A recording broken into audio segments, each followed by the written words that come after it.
3, and go. All right. Okay, hi guys. Welcome to RK Originals, the 75th one. Hope you guys are all doing good, and we are entering. We are getting out of like circuit breaker, and hopefully, sometime soon in a few months, hopefully I get to meet you guys. Yeah, shout outs to Shopee. Even though we are not in the office, they have provided us with lots of resources, as well as Engineers SG. So some COCs, please do not record our live streaming, do not post advertisement in the live chat, and say nice things to each other. So something that's happening in coming weeks is that CSS 51 is happening next Wednesday. Their Zoom have RSVP now. You need to RSVP to join their Zoom because like something happened last week where some intruder came in. That's why I heard. So if you don't want to RSVP, you can still use the YouTube live stream. And if you would like to speak at RK, do reach out to me, myself, or Gawei. Gawei is behind the scenes messing around with the streaming stuff, right? So if you would like to speak, either message me, Gawei, or go to this link. There are some instructions there. So for our first speaker, he's a man of many faces, having already done teaching us how to order copy and sharing how to draw with CSS and many more. He didn't let those achievements deter him from sharing more. So inspired by a newsletter, he turned a problem into a talk. So please welcome one of our favorite speaker, Tenzi Yang. Tenzi, please. Hi. Okay, let me share my screen here. Okay. Is my screen okay? I think I see my screen on the stream. So hi everyone. So this is my clickbait. This is my clickbait title. And FE Dev spent 8 hours on his long weekend working on this. Here's what happened to me. So in case y'all don't know me yet, I'm Tenzi Yang. I'm a front-end engineer at Shopee. I do mostly the promotional stuff. I do weird shit with CSS and JavaScript, sometimes literally, like this one over here. But that's, I mean, most of you already know me by now. That's not important. More importantly is more related to this topic, right? There's so many things that I want to do. You know, I like to do front end, I like to do back end, I like to do AI, hardware stuff. And sometimes and right now I'm actually in the process of moving my house. So, and I'm also prepping to propose to my girlfriend. So there's a lot of things coming up. But also, you know, I'm really bad at prioritizing things to do. So instead, I decided to do this because instant gratification. Also, Animal Crossing is really fun. So that's a precursor to why I did a kind of hackathon sort of thing on my own time.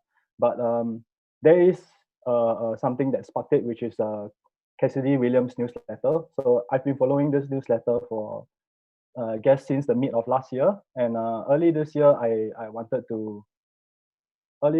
decided to do her weekly problems. So every week she comes out with a new newsletter, and there is one problem where I have to solve. And then usually it's something like an algorithm, you know, interview sort of question. Sometimes it's a CSS kind of question. But there was this just one issue that came: design a simplified version of Twitter. This is completely mind-blowing. Like, what the heck, man? That's such a huge task. So some other description was users can post tweets, follow, unfollow others, able to see the 10 most recent tweets in the user's newsfeed, and other things are like get newsfeed, post tweet, follow, unfollow kind of functions. And on hindsight, you know, I didn't have to build a full application by itself because I saw the other submissions and they were all just utility libraries that does all these 4 functions. But hindsight is always 2020. So because I interpreted it the wrong way, I decided to rebuild Twitter. Right. So for this rebuilding Twitter, I had some self-imposed goals. I wanted it to be a fully functional kind of thing. It's a subset of Twitter, but it still should be able to come up with its own thing. It should be lightweight in the sense that I didn't want it to have all these heavy libraries. It just has to be as simple as possible.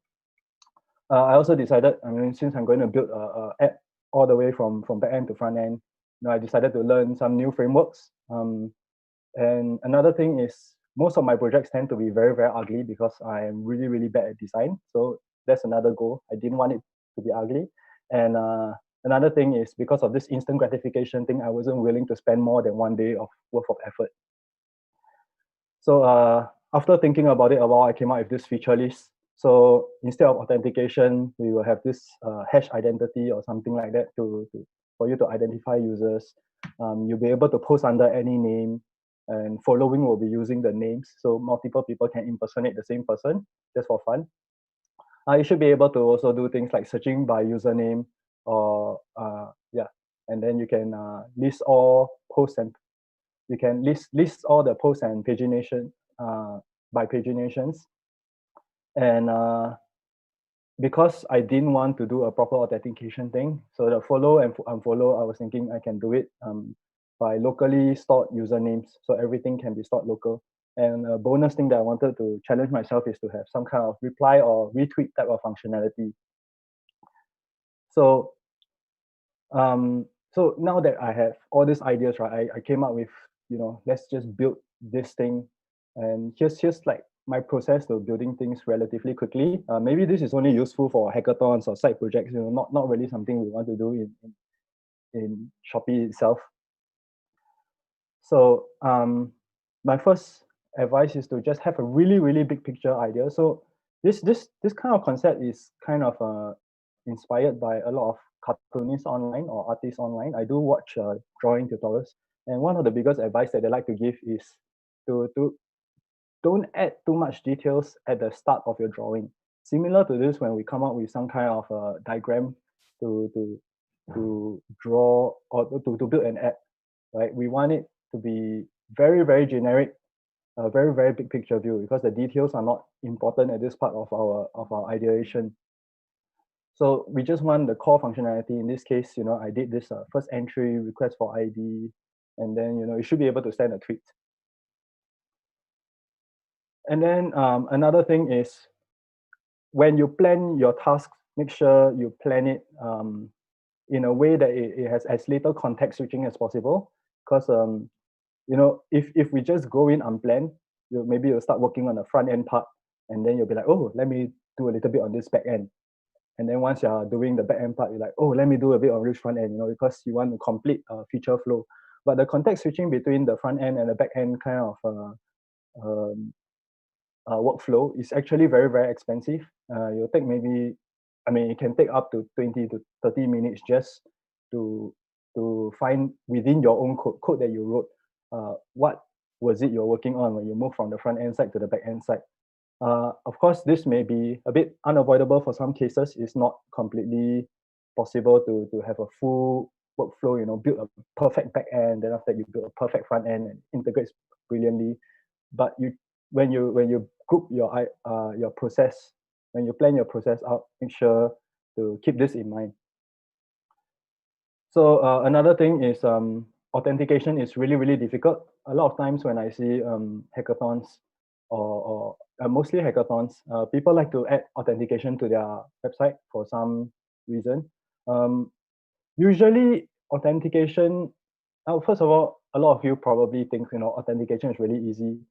That's not wrong, but in a scenario, in a hackathon kind of environment, or in a side project kind of environment, you don't want to lose your steam before you actually start solving the problem that you wanted to solve. So often, authentication itself is not the goal of your app. It's also a barrier of entry for people to use. In the end, when you build something cool, you want people to be able to experience it, to be able to use it. You don't want to have a barrier of entry to stop them. So try to find workarounds around it. In this scenario, I actually came with this message board idea inspired by 4chan. In case any of you don't know 4chan, 4chan is a message board, and it's good that you don't know about it, because it's full of degenerates like me. And If you do know 4chan, congratulations, you are degenerate like me. But the idea of it is very simple. It has this the input for it is just a place for you to enter your whatever post you want to post. Your username can be anything, and your ID is basically just some kind of hash right below your username. And people can of course mimic and imitate each other, but you can find out who's the original thread starter, or who's the one who is pretending to be someone else by just looking at the hash, and then you can see, oh, this guy is using the same username, but he's actually not the same person. Or even sometimes when people want to pretend to be someone else, they'll be like, hey, this is, you're actually just replying to yourself having instead of two people having two conversations. So I wanted to build that kind of anonymity. I can identify who you are, but at the same time, I don't really have a user account for you, kind of thing. I wanted to incorporate that into the idea of Twitter. So another thing is this is a really, really early screenshot of what I was building. Actually, the end result is not too far from this, but my point here is kind of the styles here is really haphazard. So the only thing I focused on when I was building this first version of whatever it was is to make sure that the DOM structure, I only cared about whether the DOM structure suits the styles that I was planning to use. I didn't really care about whether the styles look good or whether it fit or not, because again, context switching is expensive. So if as a front end dev, when we build something, we tend to build this component, then style it very nice, move on to the next component and style it very nice, and then eventually things start to clash with each other, or some error due to margins, these kind of things. It's really good to start on a blank slate, and then you can do proper styling later on altogether. So here's just some of my processes that I usually do. If I do have a project in a hackathon, or some really quick project that I need a backend, I usually just do Node Express. And then for the database, I usually use either Loki.js or SQLite. SQLite, I think, I'm not sure if everyone is familiar, but in NUS at least, this is very commonly used as a database, because firstly, it's very, very lightweight, and there is very few features, so you can just focus on the SQL part of it. For Loki.js, is basically the NoSQL version of it, but essentially it's just a file reader writer that read and writes JSON files, JSON objects. And the other benefit is that it has a database-like API to call the read and write functions. And then for deployment, I just have this common setup that I do on my DigitalOcean server. So basically, I just clone and pull, run through the NGX and Certbox to get the HTTPS, and then just run the website on a HTTP server on a tmux instance, or you can use Screen if that's more to your liking. So this is very, very minimal way to get something up quick within a short period of time. So for this, I ended up using Svelte and Zapper. So Svelte, the reason why I use Svelte is because Svelte has been very popular recently. Li Hao is a Svelte contributor, so Chen Chen gave a talk on Svelte. So it was really, really interesting seeing all these developers within our team starting to take notice of this front-end framework, although I'm not very sure if it's although I wasn't very sure if it's really great or not. But it claimed to be lightweight, it claimed to be fast, so that was what I was looking for. And learning something that is a bit different in terms of programming to React would be quite interesting for me. So what does Svelte actually do? There's this gist by Rich Harris, who was the one who initially wrote Svelte. It's quite interesting. Do click on the link. Do get the link after this talk. It's basically, he mentioned that Svelte started off everyone thought it was a compiler or it's a front-end framework. But that's technically true. But he also mentioned this, that actually Svelte in itself is like a superset of HTML, JS, CSS, because it takes what already exists in the browser and then it gives it a few new functions. It does a few nice things for you, like keeping your CSS within the scope of one file and so on and so forth.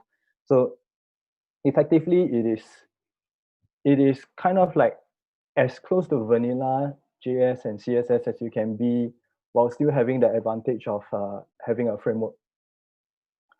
So to those who don't really know very well, Svelte is basically you can link, like especially for the RN devs, right? You may not be very familiar with Svelte.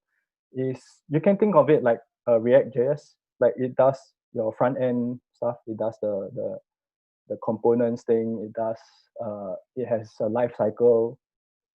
Instead of doing that set state kind of thing, it has a variable binding. It uses templates instead of JSX, but the idea is still kind of the same. So and then some people might ask, what is Sepper? Sepper is kind of like the Next.js of Svelte. So in fact, it is inspired by Next.js for React. So it gives you a few nice things like the PWA. It gives you some server-side rendering, and then the hydration and stuff. So I would like to, on top of that, I would like to shout out, just to complete your React, your Next, and then the next one we kind of like want to think about how about building static sites. We want to create a block, we have Markdown, and then we want to convert that into HTML. So I want to shout out to our friend of RK, Sean Wang, Swix. So he has this library called Sepper Site Generator. It's something that is built on top of Sepper, and it has a better data fetching philosophy compared to Sepper by itself. So it's a bit more, it's a bit faster.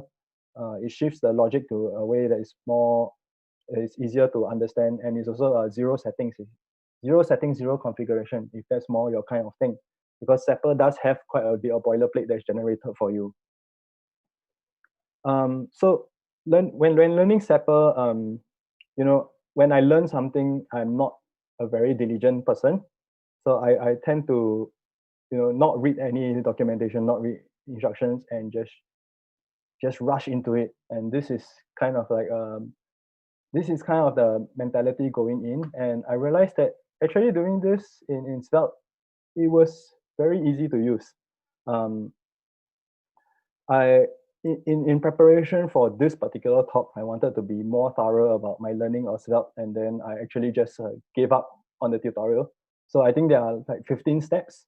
I gave up on the first step, the first part of step 7, and so that's where we are at in my understanding of Svelte.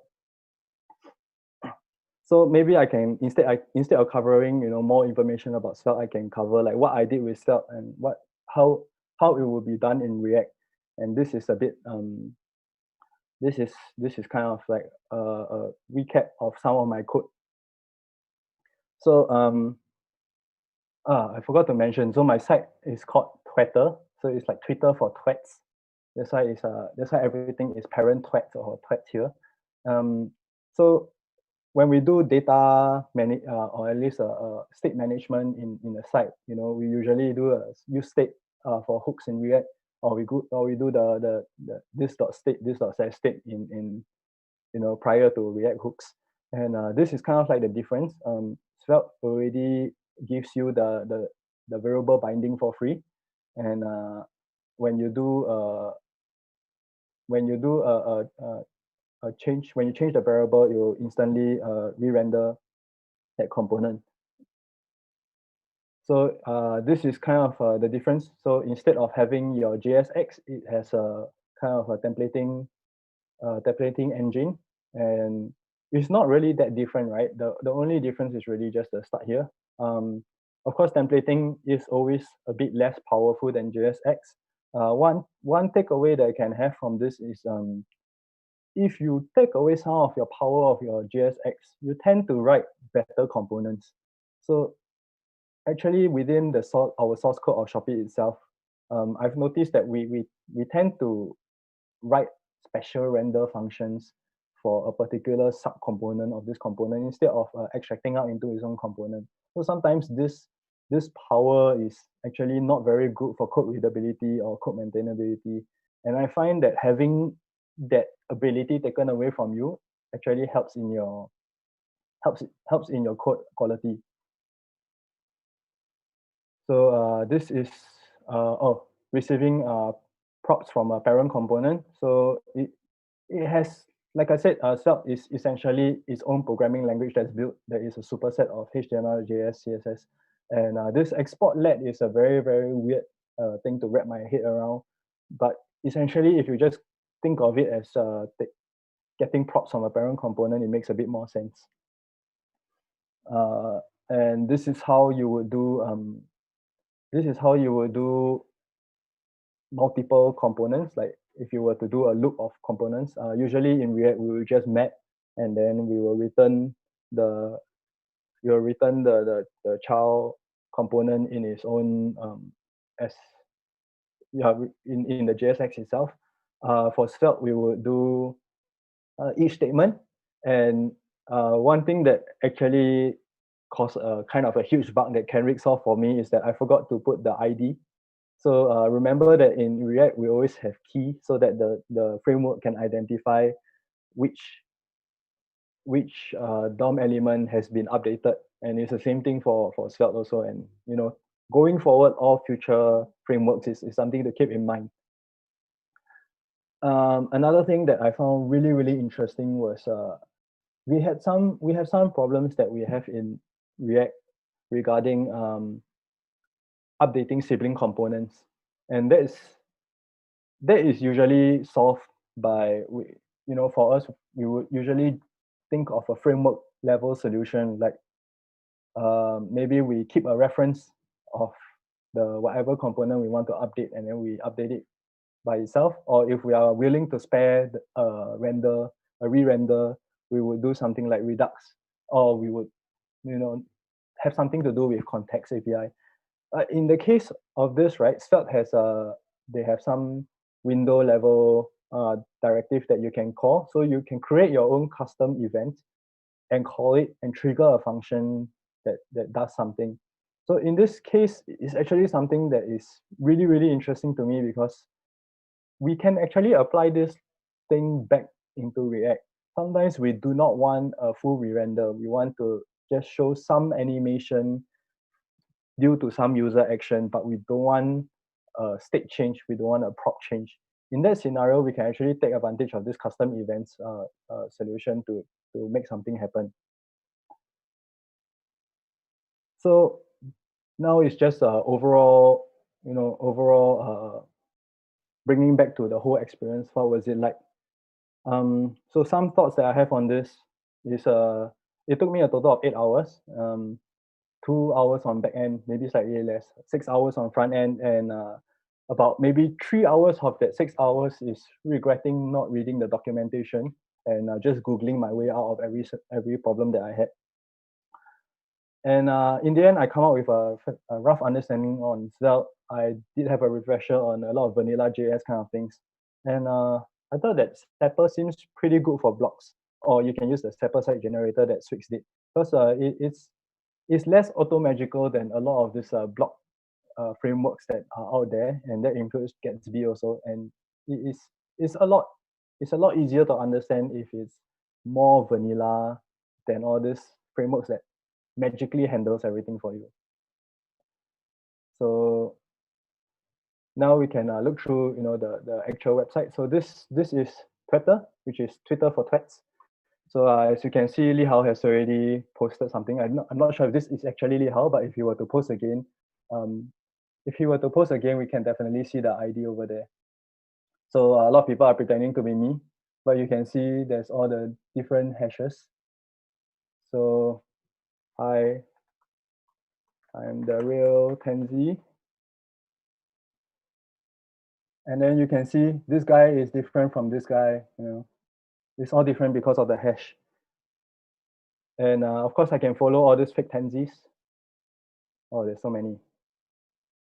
I don't know who's Nala. Okay, and then we have this see more. We can respond to tweets, reply, hey, don't pretend to be me leh. Right, and then we can go to the following list where there's all these fake tensies and stuff. So that's basically the full feature. Everything was built in less than 8 hours. It might seem very little, but when you actually build something, it becomes quite a bit more. Oh, of course, you can also change the username. So like, and then the username changes locally. This is Kenzie. So something like that.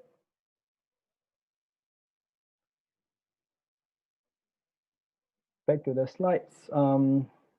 So having built this, would I do it again? I've learned quite a lot in a very short span of time. Actually, probably not. Maybe at the end of 2020, when it's a bit more, when I've recovered from doing this, because this week, the last week has been a complete burnout for me. But I do recommend people trying it out again. So that's all for my talk. The source code is teasing/threader. The front end and back end is all there. It's actually really bare bones. If anyone wants to add new features, you can just contribute to it or fork out. Yeah, and that's all for my talk. Ken? All right, thank you, Tenzi. So we have a question from Kendrick. How to prevent spam? How to prevent spam? Okay, it depends on what kind of spam, right? If it's human generated spam, that's not really a bad thing, because you kind of want human people to be on your platform. What 4chan did for preventing spam was, at every post you had to solve a captcha, and now modern captchas have, like the reCAPTCHA is just a click. It's a lot easier. It's a lot more human friendly. So I would recommend doing that. All right, I think that's all for the questions. I don't see any more questions. So thank you, Tenzi.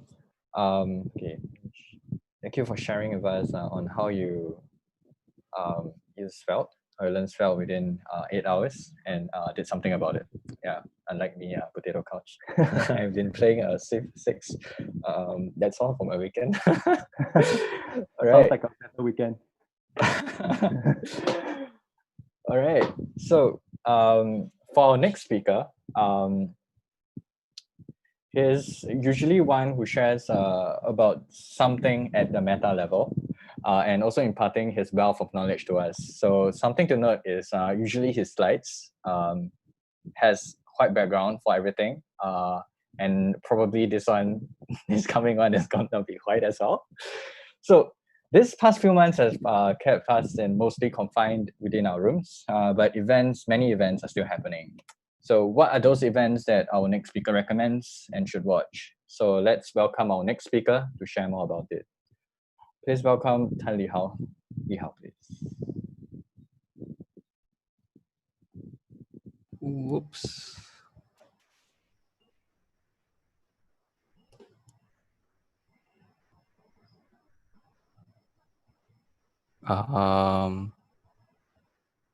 Can you check whether everything is okay? Yep, it's good. Okay. So, hi guys. It's been a while since I spoke, so it's a bit nervous over here. But yeah, so I'll be covering about what has happened for the past few weeks in React. I think we used to have this section in RK where we share about like what happened this week in React, or maybe but this, we haven't been doing that for quite a while. So I don't know. I feel like we haven't been doing it since the COVID. So I was just gonna collate everything I can find since February. So a little bit of myself first. So for those who don't know me, I'm Li Hao. If you are in a company, you want to find me, you can find me on MetaMost by this handle. If on Twitter, you can find with a different handle, and GitHub with another different handle. So naming is hard.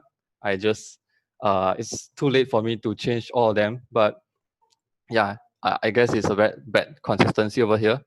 But hey, now you know where to find me. So let's talk about React. So what has happened?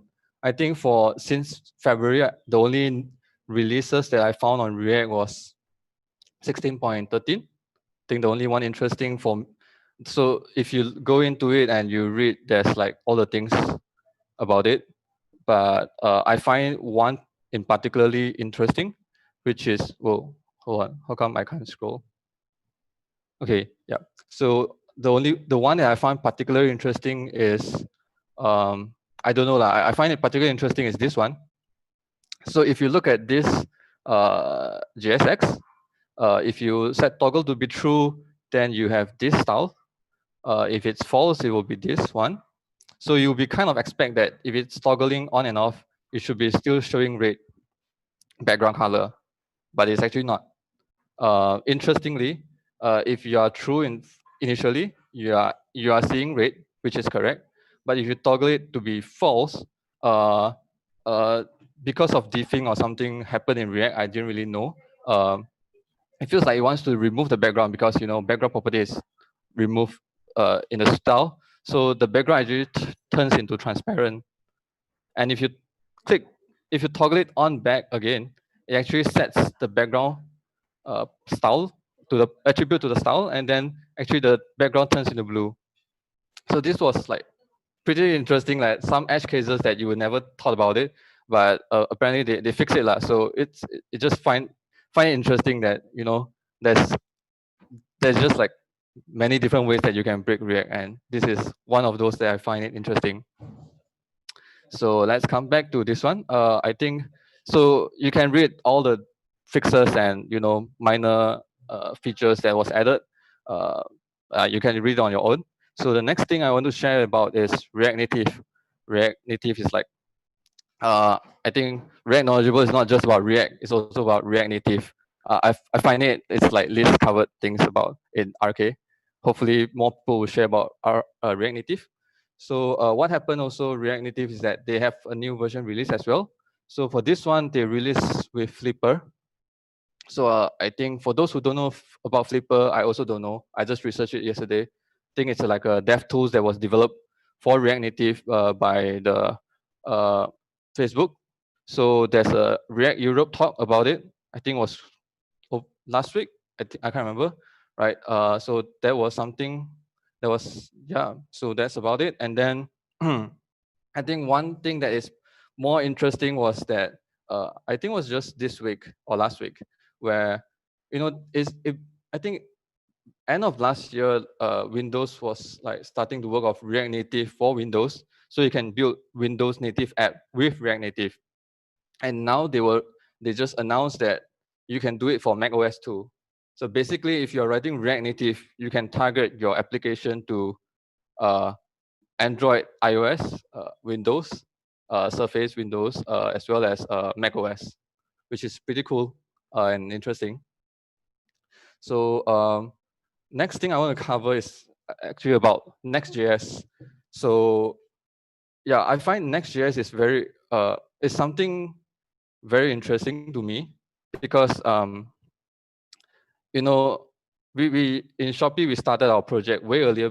I think way earlier before Next.js was there. We started SSR very early as well. So basically, we are not using Next.js in Shopee. We built a lot of our custom thing. So Next.js is like a service.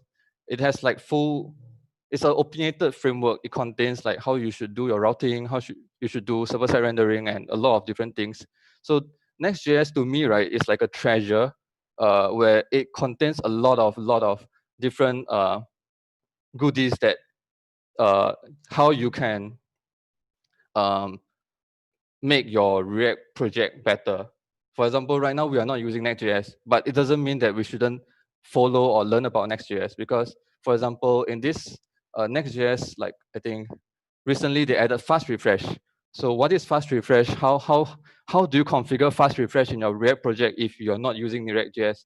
Then this is very interesting where you can just basically go into Next.js and look at the commit that added that fast refresh, and you just copy that over to your repository. So there's a lot of different features that was added. I think this is not the exhaustive list. These are the one that I find it interesting. So static site generation is the one that we do server side.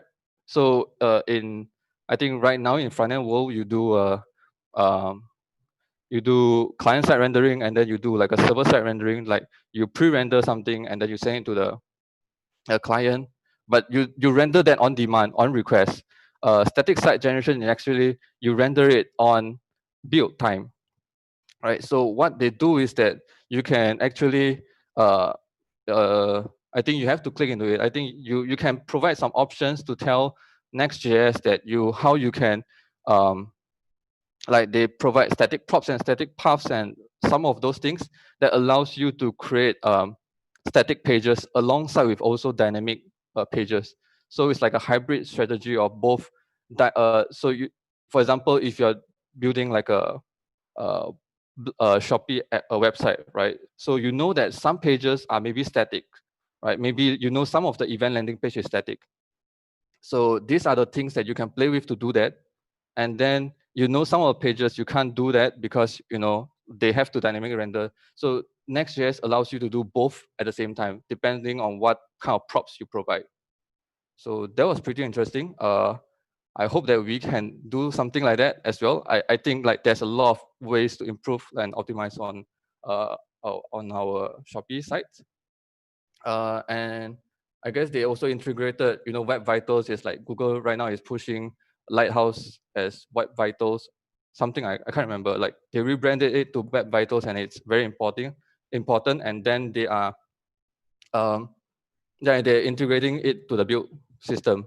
So I think recently also Next.js, during last year's Google I/O, Google was announced that they work with Next.js team to add a lot of improving on the Next.js performance of the Next.js app.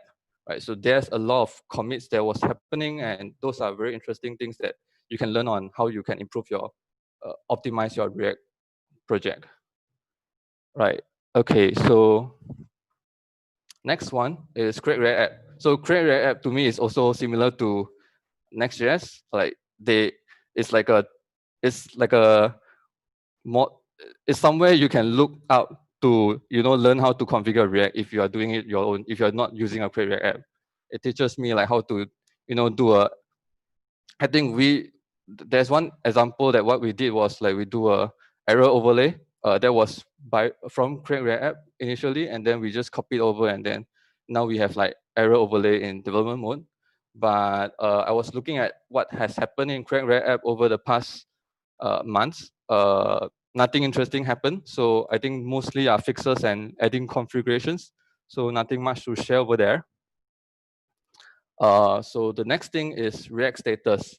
So for those who don't know about React status, React status is a weekly newsletter of React. It contain like every week they will send you an email about what are the things that are interesting about React, right? So actually I just to talk about what are interesting about React, I went through my email and then read out all the newsletter that was sent to me.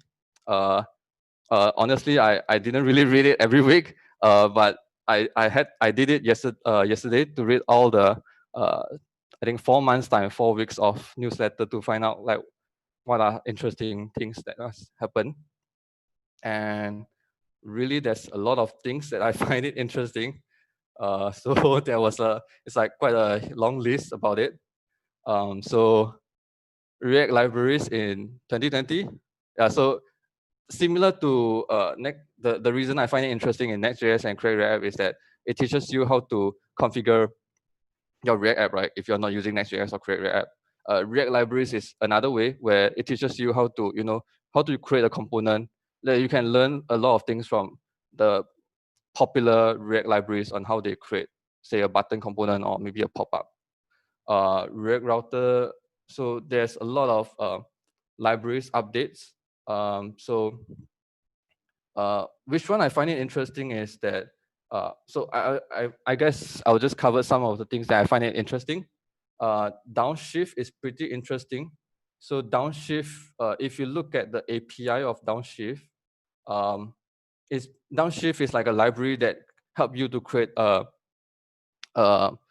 autocomplete or a combo box component, but itself doesn't contain any UI in it. So basically how you use it is you can use a render props or use a hooks of downshift, and then but with itself it contains all the logic that you need for a combo box, and then you render that out. You render your combo box based on whatever style you want. So it doesn't have opinion or it doesn't care about the view. It just focus on the logic itself only.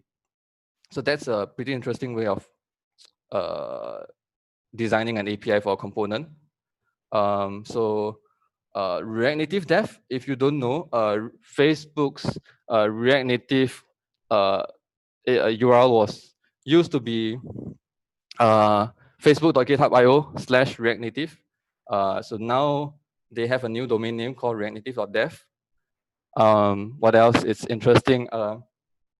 Yeah, let me see. Oh, React Beautiful drag and drop. This one is pretty amazing as well. If you see, I don't have a demo, but if you go for a demo, you'll find that they do they did a very good accessibility for drag and drop.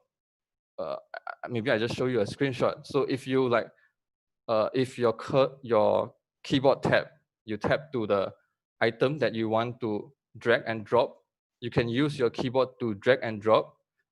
And when you are selecting on that item, it will tell you that you have like he will tell you that you have lifted that task. If you want to drag and drop, it will ask you to move your keyboard up and down. Like it's a very well thought out accessibility for drag and drop. Something interesting to look at. Redwood.js is something I want to point out. So for those who don't know, this is another framework. You can think of it as like kind of counterpart of Next.js. So it's that Next.js kind of framework where it covers front end, back end, and everything. It has opinions on how you should use React, GraphQL, and even like all the way to the database. So one thing interesting about Redwood, right, is hold on.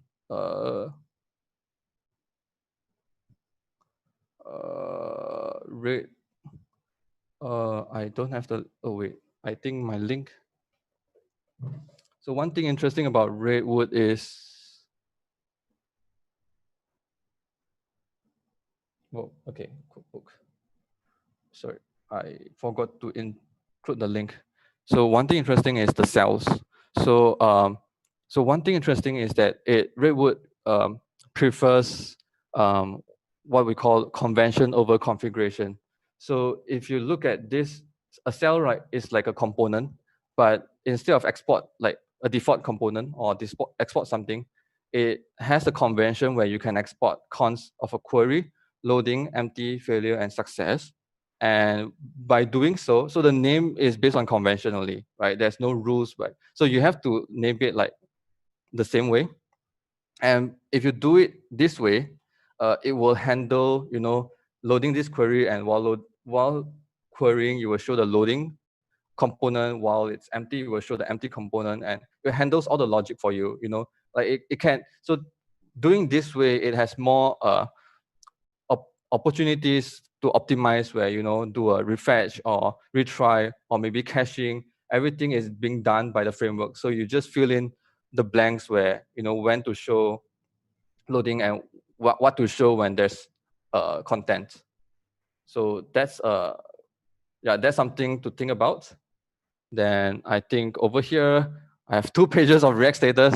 Like 4 months of React status is a lot. Over here, I think the one that is interesting is I think profiling React.js performance. If you never did it before, this article is well written. It's written by Eddie Osmani. So he's an engineering manager for Google Chrome.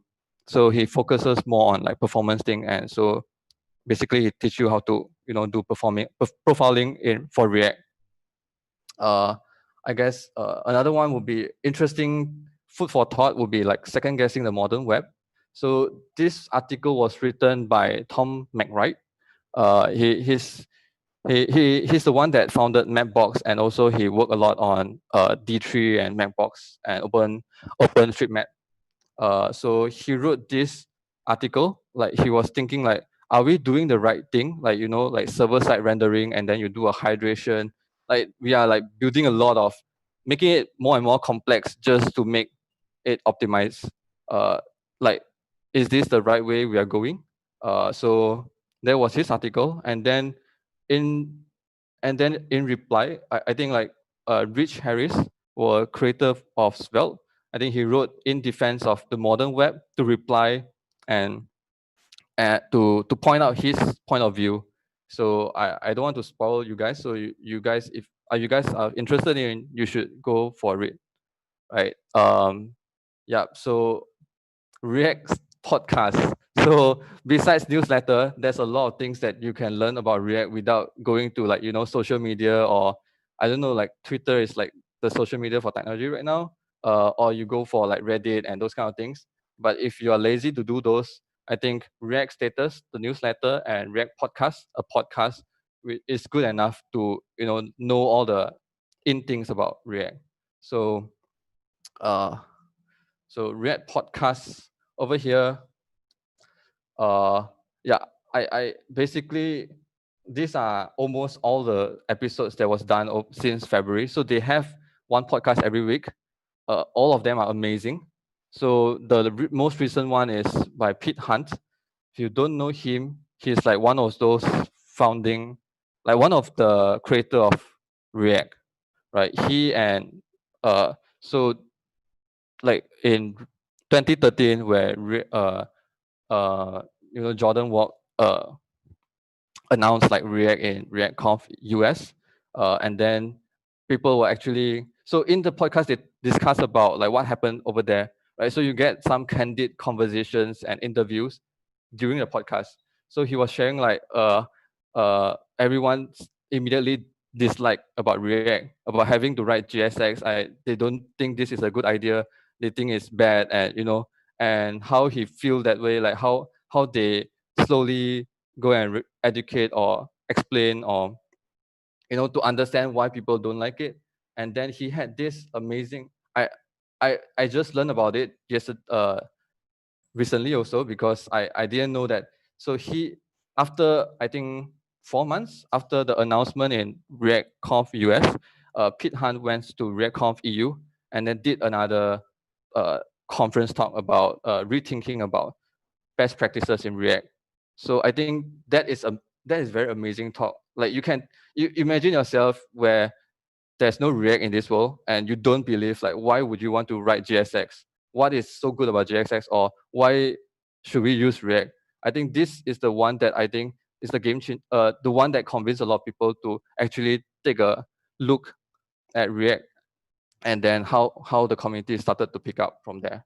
That's what I learned from the podcast. So there's a lot of things that you can't really like read out from a blog or whatever. So I guess they don't have transcripts. So the only thing you can learn from this is from the React podcast. So that's, yeah. So if you're interested, there's a lot of amazing stuff. Like 85 is Michael Jackson, from the creator of React Router, talking about how he refactored React Router, how long he spent, and how frustrating it is to work on open source, things like that, right? So lastly, about conferences that was happening. Um, this is, I'm not sure whether this is exhaustive list, but you know, any these are the things that was happening that I could found yesterday. If you ask me what is interesting, haven't really watched all of them, but by the title, so I only clicked into the title that I find it interesting. So for React Europe, I watched the three of these. Those are amazing. Especially I think like the first one, reject. So the first one will be talking about how this guy is creating a web, just like how, uh, like, yeah, lessons learned while creating a very interesting app. And then the third one was also similar, in a similar tone, where he explained like how the problems he faced while working on Excalibur and how he solved them, and a lot of interesting concepts and ideas that come about. So I think that is all the things I have. Yeah, so I think I covered quite a lot of content. So things that I don't mention doesn't mean that they are not important or they're not interesting. It's just that yeah, you should go and read them, right? So yeah, that's all from me.